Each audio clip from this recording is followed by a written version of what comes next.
아멘. 할렐루야. 한번 따라서 하겠습니다. 내 아버지 집에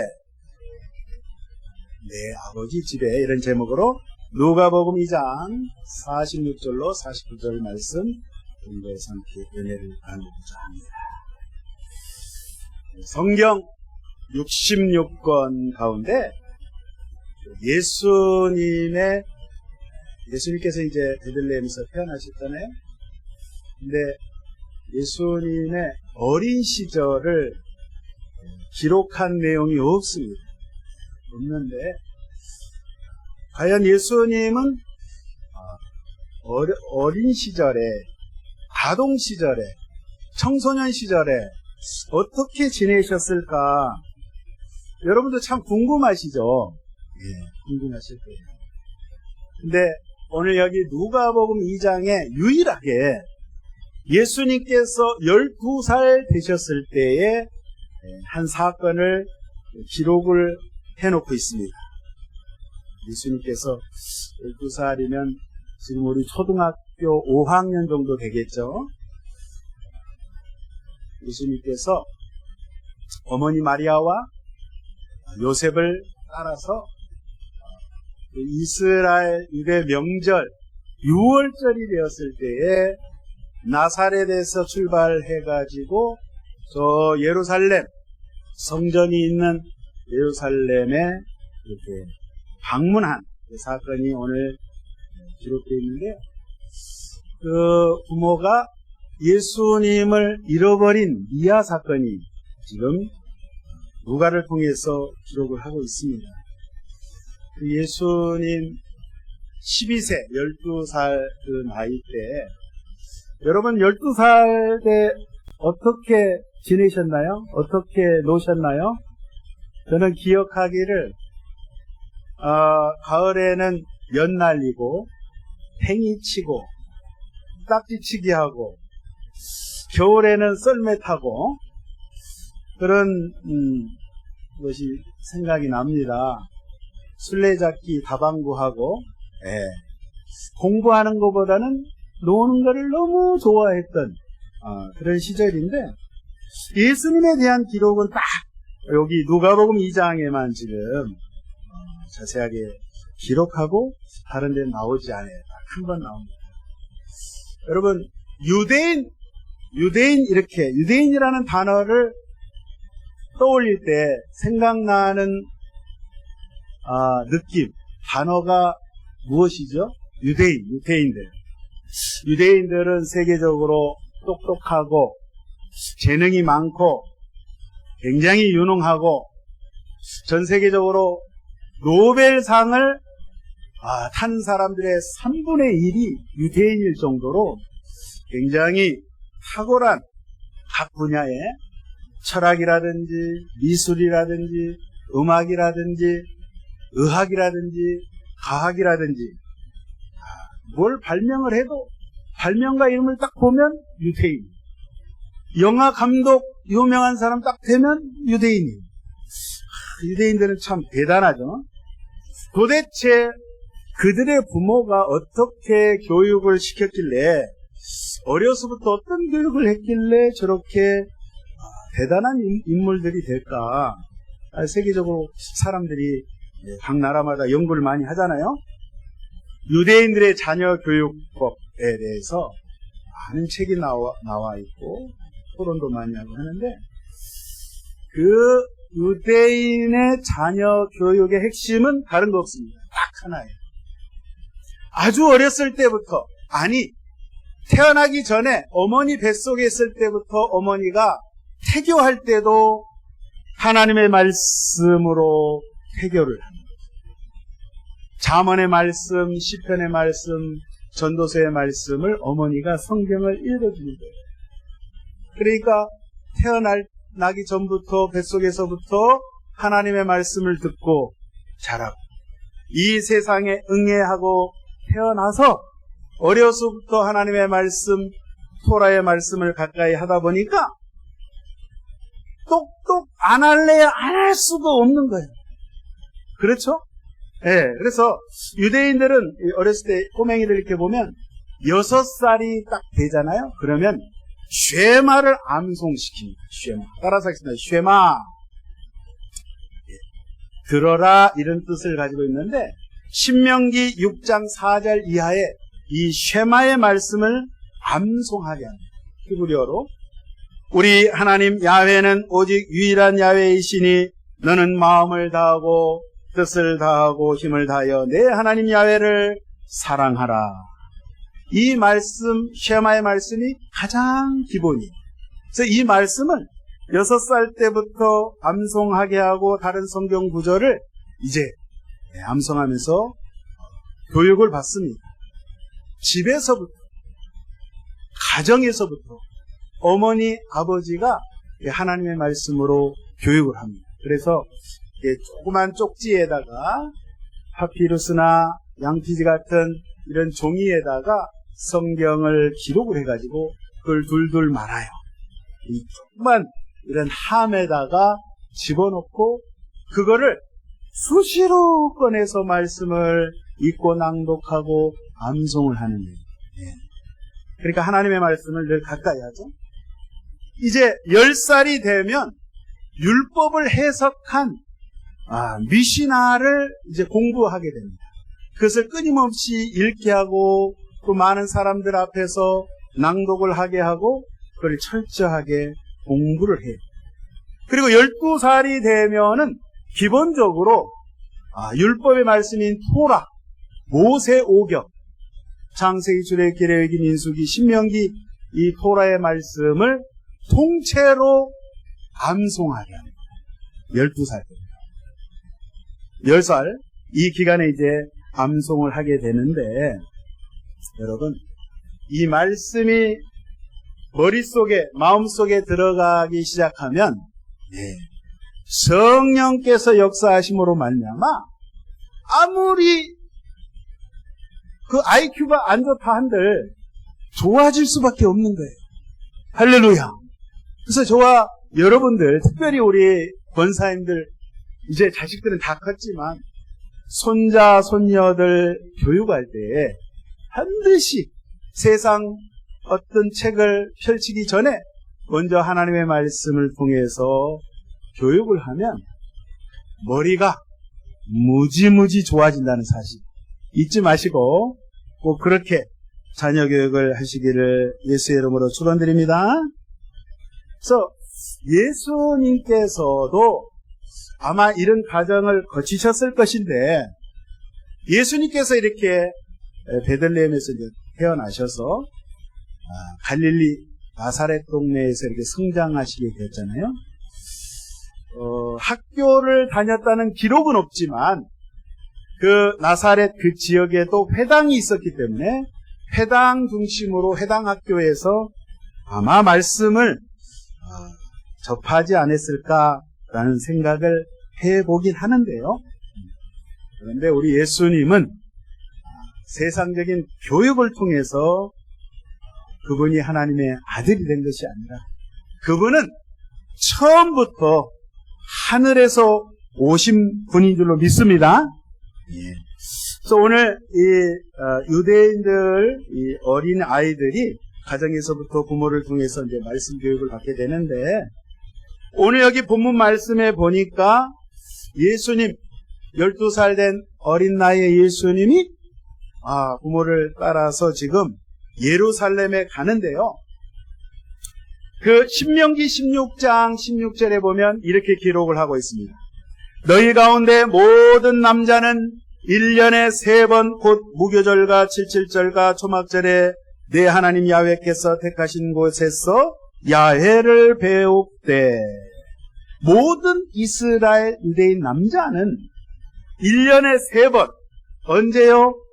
6월절 첫날은 6월절이고 그 밤이 지나면 무교절이 시작되잖아요. 일주일간 그 무교절과 칠칠절과 초막절 이 3대 절기에는 반드시 꼭 남자들은 유대의 남자들은 예루살렘 성전에 가서 하나님께 제사드리고 그 절기를 지켜야 된다라고 그렇게 의무사항으로 하나님께서 정하셨는데 사실 여성분들은 의무사항이 아니에요. 그런데 오늘 여기 말씀해 보니까 어머니 마리아도 지금 가족들과 함께 지금 성전의 유월절을 지키기 위해서 참석을 했습니다. 당시의 기록에 의하면 예루살렘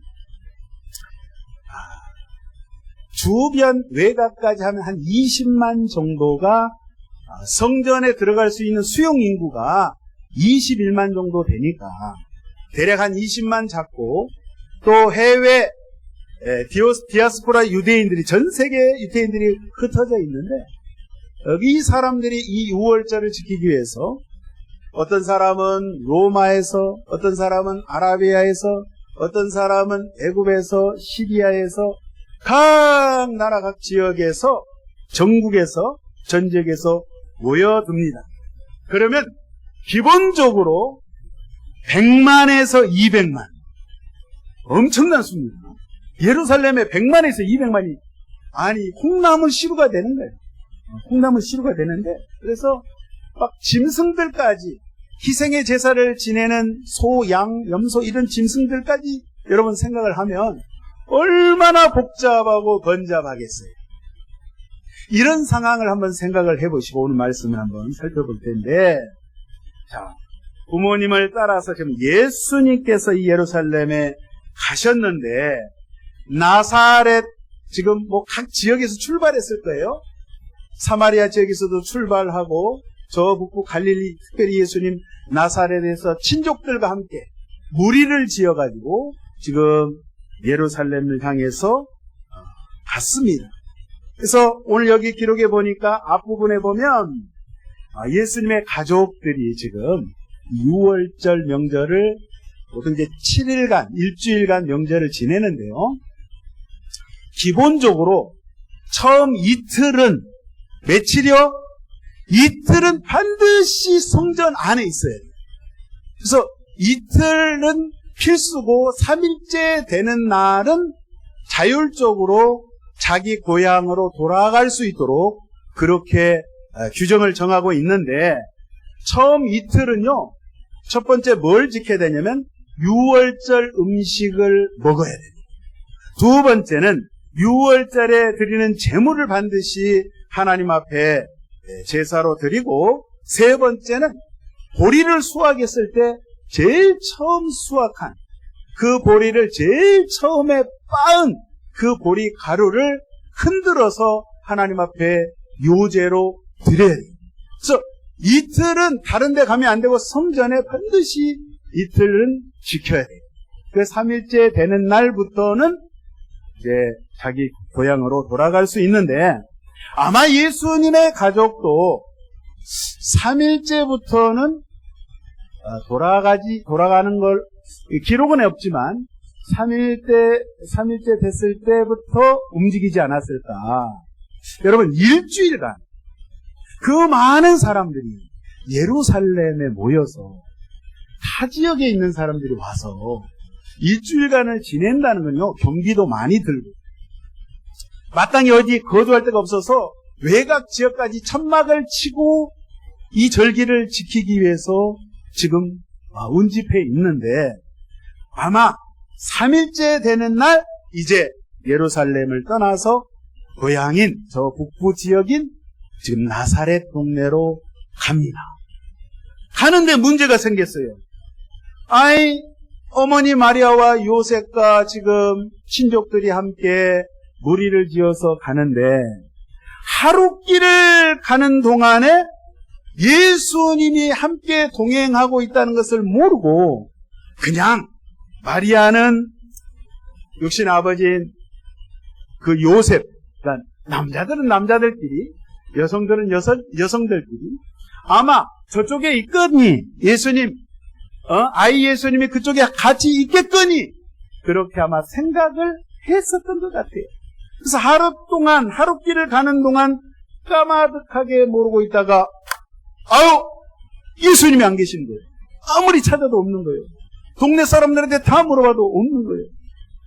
이게 큰일 난 거예요. 여러분 예수님이 지금 그때 당시의 분위기로. 자, 아들입니다. 첫 아들입니다.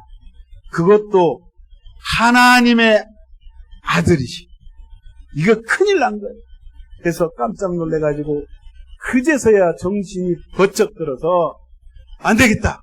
다시 돌아가자. 그래서 예루살렘으로 다시 하룻길을 걸어왔잖아요. 또 하룻길을 가서 찾고 찾는데 그 넓은 그 많은 예루살렘에 사람을 찾으니 어디서 찾겠어요?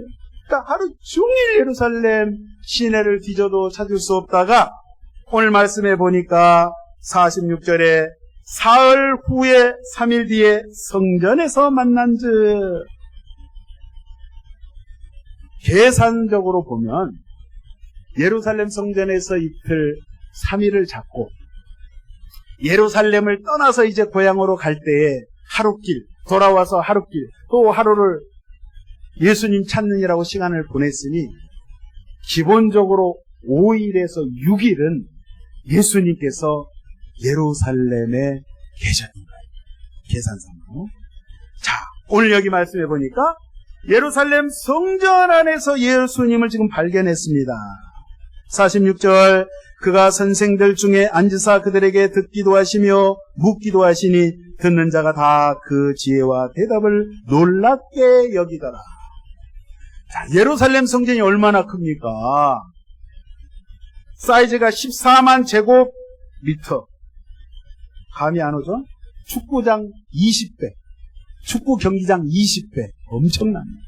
헤롯 왕이 유대인의 환심을 사기 위해서 이 성전을 확장하고 리모델링 해가지고 부속 건물까지 막 지어댔기 때문에 원래 성전보다도 이 사이즈가 굉장히 커진 거예요. 그래서 예수님을 찾는데 여러분 바깥들부터 이렇게 뒤지기 시작했습니다. 이방인의 뜰, 이스라엘 사람, 이스라엘의 뜰, 여인의 뜰, 막 뜰을 막 뒤지다가 안뜰까지 갔었을 때 거기 회당이 있는데 거기는 당대의 유명한 랍비들, 말씀을 가르치는, 성경을 가르치는 선생들이 함께 토론하고 가르치는 그런 장소예요. 거기 가서 보니까 아이 예수님이 거기 계시는 거예요. 그 랍비들과 함께 하나님의 말씀을 질문도 하고 답변도 하고. 여러분, 유대인들의 가르치는 방식은요, 일방적으로 한 사람 선생이 앞에 나와서 쫙 연설하는 것이 아니라 주거니 받거니 끊임없이 질문합니다. 우리는 학교 다닐 때 질문 안 하잖아요. 그죠? 막 떨려서 못해. 근데 유대인들이 아마 이런 교육 방식을 택해서 그런지 머리가 비상해지는 것 같아요. 그래서 어디다 내놔도 유대인들은 말을 잘해요. 대중 앞에 했을 때나 1대1로 토론할 때나 항상 이렇게 토론식으로 이렇게 교육을 하는데, 오늘 예수님께서 이 랍비들과 함께 문답식으로 이제 대화를 하는데 앉아있는 이 선생들이 들으니까 이거 기가 막힌 거예요. 나이가 12살밖에 안 되지만 보통이 아니거든요. 그리고 생각지 못한 그 하나님의 말씀을 해석하고 전하는 그 부분에 있어서 너무 예수님의 그 지혜로움과 그 답변하는 것에 깜짝 놀랬다고 오늘 이 성경에 기록하고 있습니다. 12살 나이면 저희들 같으면 어리광도 좀 부리고 좀 바깥에서 친구들하고 여러 가지 놀이도 하고 그렇게 세상 아이들답게 이렇게 지낼 텐데 예수님의 모습은 달랐다는 거예요. 아버지 집인 성전에서 오늘 하나님의 말씀을 지금 나누는 것이 오늘 여기 발견되어 있는데, 오늘 중요한 말씀이 48절입니다. 그의 부모가 보고 놀라며 그의 어머니는 이르되 아이야 어찌하여 우리에게 이렇게 하였느냐. 보라, 내 아버지와 내가 근심하여 너를 찾았노라. 이 말을 지금 짜증 섞인 말투로 마리아가 지금 말을 할 때에 예수님께서 49절에 말씀하십니다. 어찌하여 나를 찾으셨나이까? 내가 내 아버지 집에 있어야 될 줄을 알지 못하셨나이까? 오늘 여기 말씀에 예수님이 이 땅에 오셔서 제일 처음 하신 말씀, 그 말씀이 오늘 여기 기록됩니다. 내가 내 아버지 집에 있어야 될 줄을 알지 못하셨나이까? 이 말은 내가 내 아버지의 일들을 해야 할 줄을 모르십니까? 원어의 그런 뜻입니다.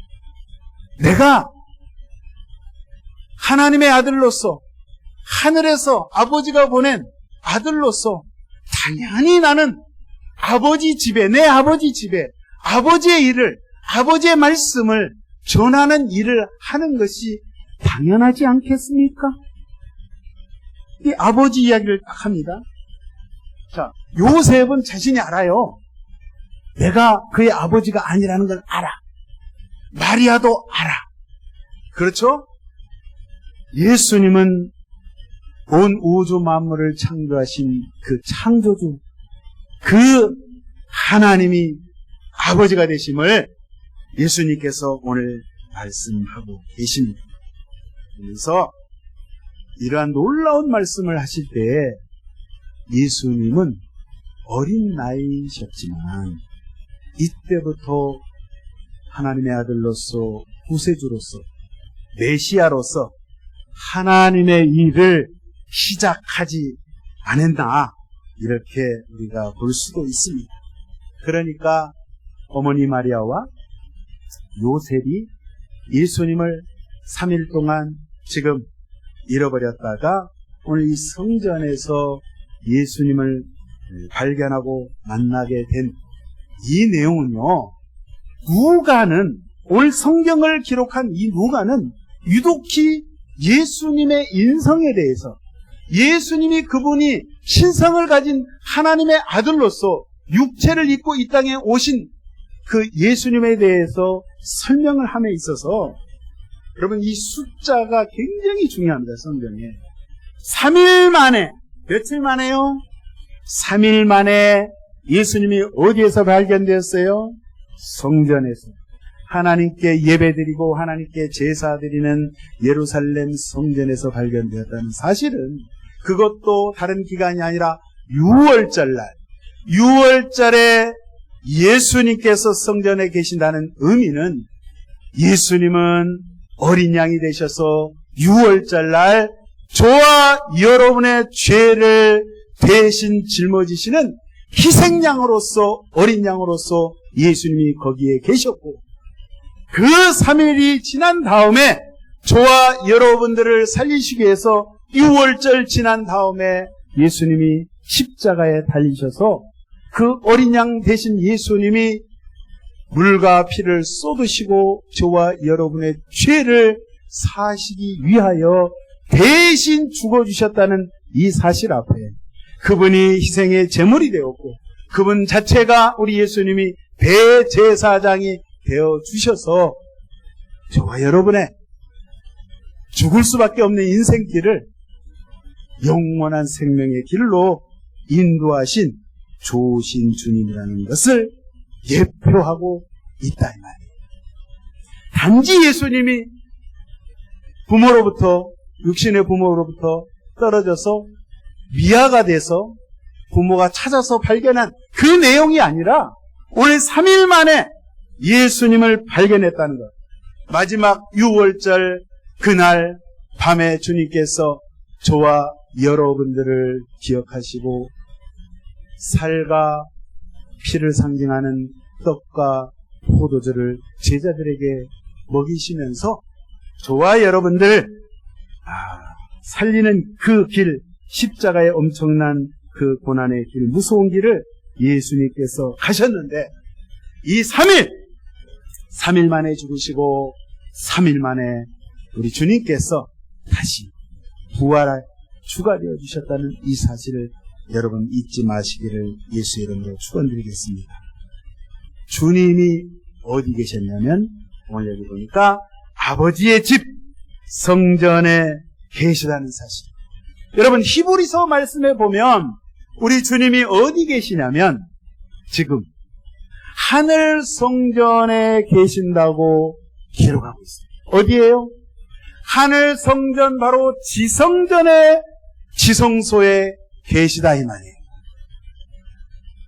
우리가 새벽마다 또 매일 예배마다 하나님 앞에 예배드릴 때 사도신경으로 우리가 신앙 고백합니다. 우리 주님은 하나님 보좌 우편에 앉아 계신다고 늘 고백을 합니다. 그걸 또 믿고 있습니다. 믿고 계시죠?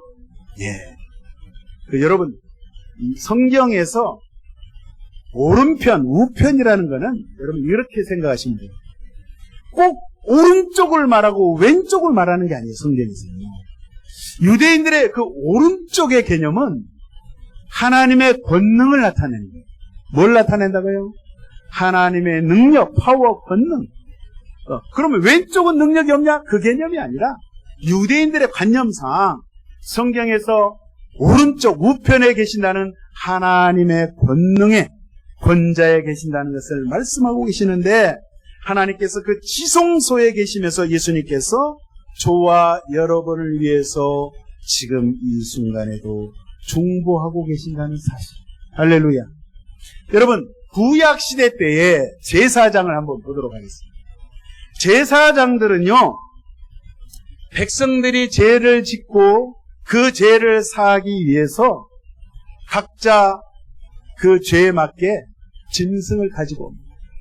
어떤 사람은 어린 양을, 염소를, 또 소를 잡아서 이제 제사장이 직접 희생해 그 각을 떠서 내장을 끄집어내고 그 피를 뿌리고 그것을 번제단 위에 올려놓아서 그 불에 태워서 제사를 지내는데, 여러분, 이 제사장들이 끊임없이 백성들을 위해서 누가 보든 안 보든 끊임없이 기도합니다.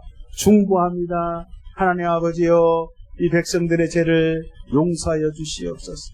죄 짓지 않게 하여 주옵소서. 성결한 삶을 살게 하여 주옵소서. 진정으로 하나님의 의를 이룰 수 있는 그런 삶을 살도록 하나님 붙들어 주시옵소서. 제사장들은 끊임없이 성전에서 새벽부터 밤 몇 개까지 상번제를 드리면서 그렇게 계속 백성들을 위해서 기도를 하는 거예요. 사람들이 하나님 앞에 진정으로 하나님의 마음을 알고 하나님의 뜻대로 살기를 원하여 그렇게 기도를 하는데, 특별히 대제사장, 백성들의 지은 모든 죄를 1년에 한 번 성소에 들어가서, 거기에 지성소에 들어가서 그 짐승의 피를 뿌려가면서 그렇게 하나님 앞에 기도를 합니다. 여러분, 우리 주 예수 그리스도께서 저와 여러분의 대제사장이 되어 주셔서 이렇게 저와 여러분을 위해서 기도하고 계신다 이 말씀이에요.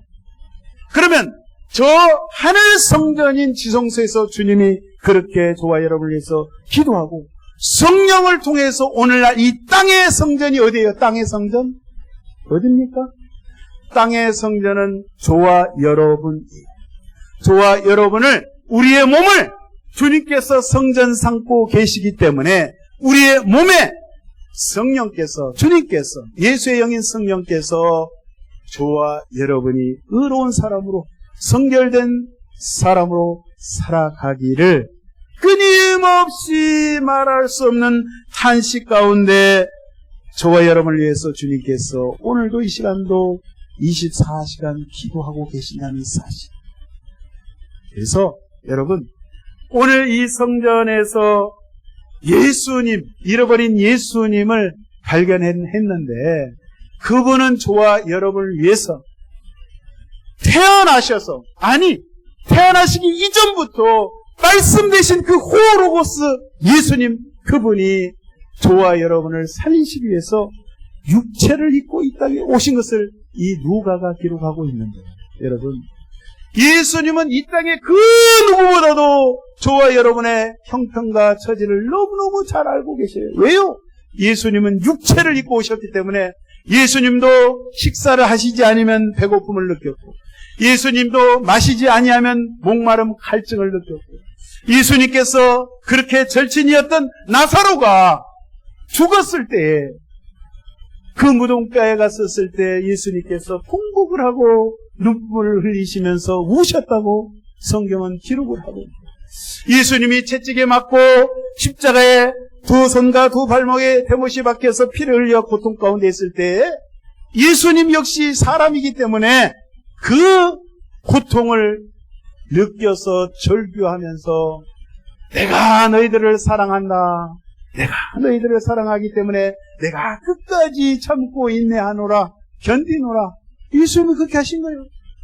그러니까 똑같이 저와 여러분의 성정을 가지고 가신 예수님이기 때문에 우리 인간의 희노애락, 생과 사를 누구보다도 잘 이해하시고, 저와 여러분들이 하나님 앞에 늘 기도할 때에 우리의 형편과 처지를 잘 알고 계시므로 우리가 기도할 때 우리 마음속에 성령을 통해서 하나님께서 역사하심으로 우리의 기도를 들으신 줄로 믿습니다. 그래서 우리 주님, 예수님은 좋으신 주님이란 것을 여러분 잊지 마시고, 여러분 날마다 우리 주 예수님을 찬양하시고 감사하시고 남은 생애 기간 동안 그 좋으신 주님과 늘 동고동락하시기를 예수의 이름으로 축원드리겠습니다.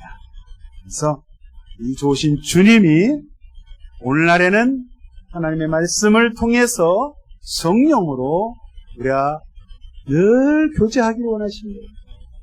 끊임없이 대화하시기를 원하시는 거예요. 얘야, 아무개야, 아무개 집사야, 아무개 건사야, 나하고 좀 말 좀 하자. 나하고 좀 대화하자. 노크하신다니. 끊임없이 노크하신다니.